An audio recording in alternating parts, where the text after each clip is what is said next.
வச்சு உன் கண்ணுக்கு நான் அழகான பொண்ணா தெரியறேனா? காமெடி பண்ணாத. நீ இன்னும் கொஞ்சம் கூட மாறல. அப்படியே தான் இருக்க.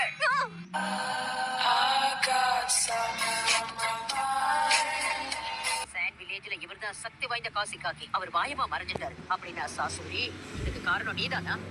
ஆமா கேள்வி, நானே தான். ரிட்டையர் ஆன கேள்வியை பத்தி நீ நான் ஏன் பயப்படணும்? காடு வாங்குது, வீடு போகுது, நீங்க பழி வாங்க போறீங்களா?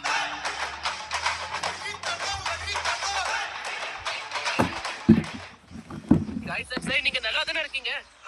என்ன கேள்வி கேக்குற கண்ணா? என் உற்சாகமும் உழைப்பும் குறையறதுக்கு வாய்ப்பே இல்ல.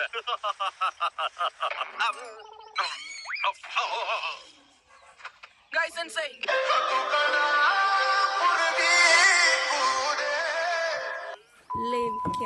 சரி போட்டும். என் கூட்டத்துல காலைங்கன்னா நான் ஒருத்தனாவது மிச்சம். ஒரு வழியா லீடரா கதையும் முடிச்சிட்டாங்க போல இருக்கே. அதுவும் சாதாரணமா இல்லையே. வேட்டை கொடுத்து கையிலே கொடுத்துருக்காங்கன்னு நினைக்கிறேன். இந்த இடத்த தொலைவனா இவனோட பாடி பார்ட்ஸ் எல்லாம் கிடைக்கும் போல இருக்கு. மரியாதையா என் கையை விடுற அறிவு கட்டவனே. ஏய், நீ இன்னும் சாவலியா?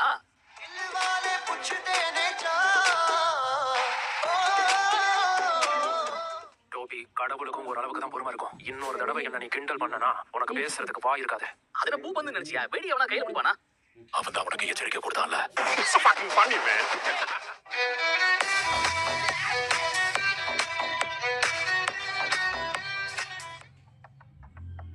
இருங்க லேடி சுனாரி, இந்த படக்கு இப்ப நான் ரெஸ்டாரண்ட் மிஷனை கொடுக்க போறேன். நிஜமாவா? ரெஸ்டாரண்ட் மிஷனா? நிஜமாவா? நீங்க நல்லா தானே இருக்கீங்க எபிசோ சென்சே? ஒண்ணுல ஹாட் ஸ்ப்ரிங்ஸ்ல ரொம்ப நேரம் இருந்ததால ஜலதோஷம் பிடிச்சிக்கிச்சு. பொண்ணுங்களை நோட்ட விட்டுட்டு இருந்தேன்னு சொல்லுங்க.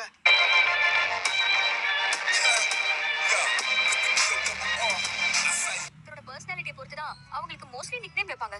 இப்போ நருட்டோவே உதாரணமா எடுத்துக்கோயேன். அவனை முட்டாள், வடிகட்ட முட்டாள், ஆர்வேக்காரன்னு எப்படி வேணாலும் கூப்பிடலாம். எப்போதும் நிறுத்து. இதுக்கு மேல டேமேஜ் பண்ணா பாடி தாங்காது. அப்படியா? பர்சனாலிட்டி பொறுத்துதானா? சாய், ஏன் இப்படி கீழே மேலே என்ன பார்த்துட்டு இருக்க? உன் அட்வைஸ்க்கு தேங்க்ஸ். உனக்கு ஒரு செல்ல பேரை யோசிச்சு வச்சுட்டேன். அழுக்க முட்டை.